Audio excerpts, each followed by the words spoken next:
A man spent nearly 20 years in prison for stealing a loaf of bread. You won't believe what he first did when got out? Let's start our story.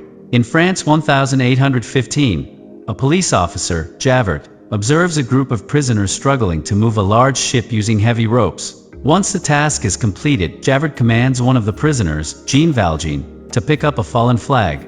To everyone's surprise, Jean demonstrates incredible strength by lifting the heavy flag and throwing it at Javert's feet. Later on, it becomes known that Jean has received conditional release. He was sentenced for stealing bread for his sister's starving child.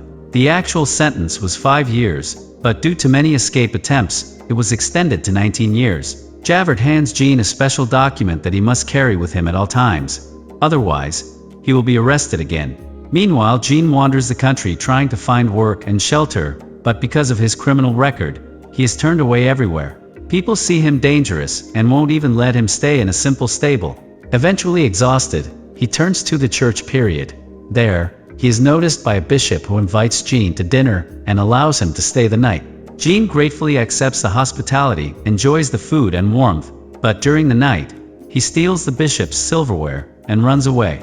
In the morning, he is caught and brought back. To everyone's shock, the bishop says he gave the silver to Jean, and even adds 2 silver candlesticks. Then he gently asks Jean to use this gift to change his life. These words deeply affected Jean. He decides to start over with a clean slate. He tears up his parole papers and throws them from a cliff. 8 years pass. Jean is now the owner of a factory and the mayor of a town. One day, he notices a woman, Fantine, among the workers. She is condemned because of her past because she has an illegitimate daughter, Cosette. People mock Fantine, accusing her of immoral behavior, even though she explains that the man she loved abandoned her.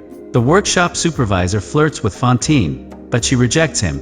In retaliation, she is fired immediately. Fantine tries to ask Jean for help, but at that moment, the police enter the factory. Javert is now the chief inspector in town. He does not recognize Jean, though his face seems familiar.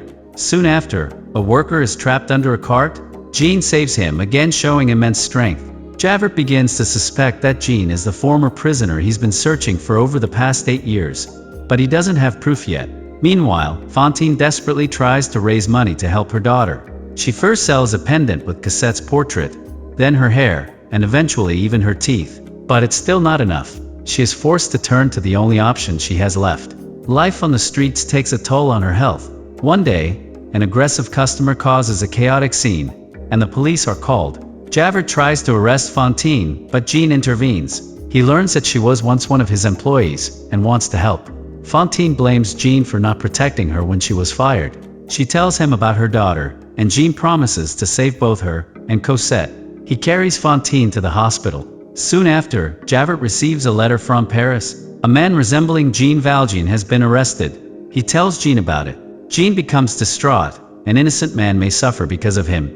He knows he can't allow this injustice to happen. At night, Jean goes to court and publicly confesses his true identity, but no one believes him.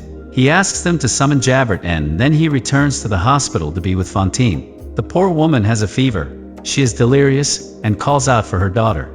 Jean comforts her and promises that he will find Cosette and that she will be happy. Hearing this, Fantine closes her eyes forever, peacefully, and with hope. At that moment, Javert arrives to arrest Jean. The hero understands that he cannot return to prison. He grabs a wooden stick to defend himself against Javert's sword, but the officer is much more experienced.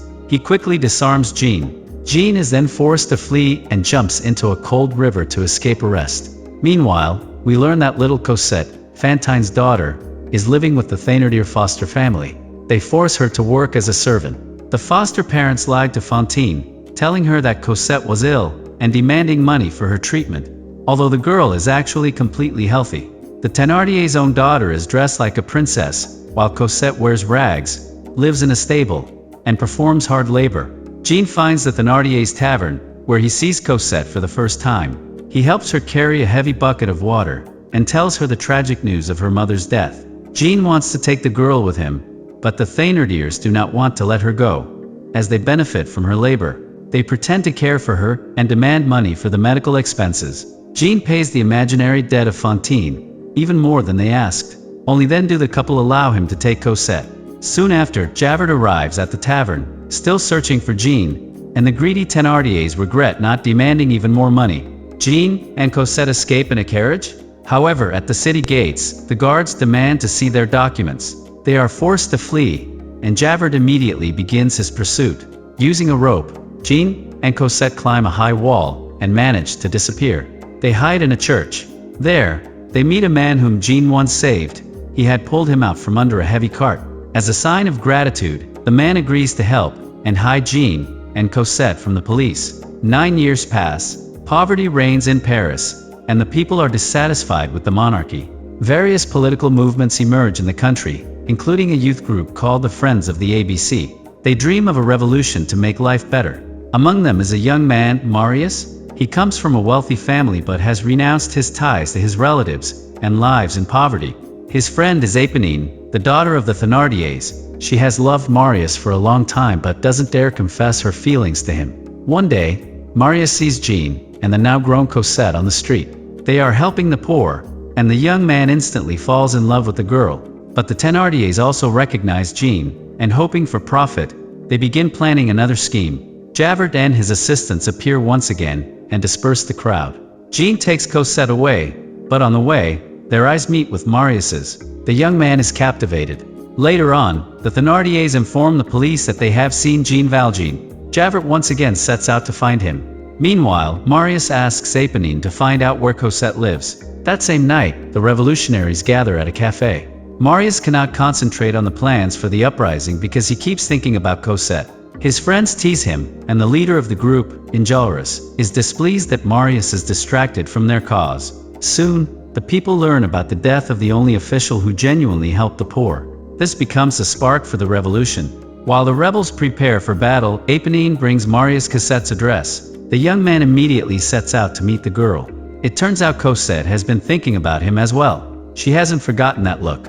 Since Jean and Cosette are forced to stay in hiding, their life is full of restrictions. But that night, the girl goes out into the garden and meets Marius. They fall in love with each other instantly.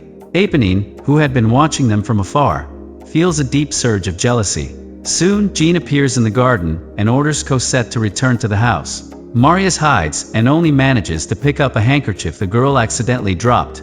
At that moment, Thénardier and his gang are planning to rob Jean's house. But Éponine loudly warns Cosette and Jean about the danger. Because of the commotion, the police arrive, and the criminals are forced to flee. Jean realizes that Javert will soon find him, so he tells Cosette that they must leave for England immediately. The girl begs to stay, but Jean does not change his decision. Cosette leaves a note for Marius by the gate and departs. Éponine finds it. She hides it from Marius and tells him that Cosette has disappeared. Marius runs to his beloved's home but finds no one there. After that, he returns to his revolutionary friends. Éponine dresses as a boy and joins the rebels. The youth gather at the barricades and prepare to resist. The next day, they stop a funeral procession, raise flags, and sing songs about freedom and justice. More and more people join them. Among the crowd is Javert, who is pretending to be one of the revolutionaries in order to spy. Soon, gunfire begins. The army attacks. The rebels build barricades from furniture and other items thrown to them by the townspeople from windows. Enjolras realizes that a scout is needed. Javert volunteers, continuing to pretend to be an ally, and gives the rebels false information. One of the boys exposes him, and Javert is captured.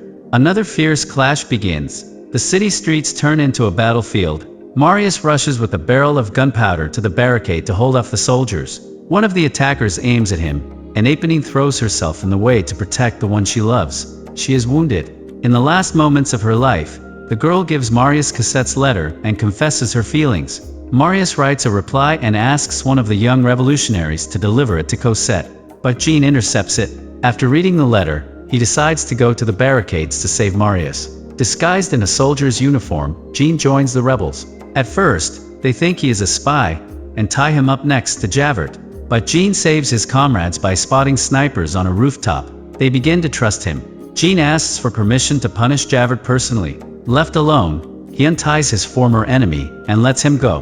With this act, Jean wants to prove that he is a good man. Javert leaves, and Jean fires his gun into the air to create the impression of an execution. The next morning, Marius notices that because of the rain, all the explosives have become unusable. Ammunition is nearly gone, and many people have returned home. Only young fighters remain at the barricades? They decide to fight to the end.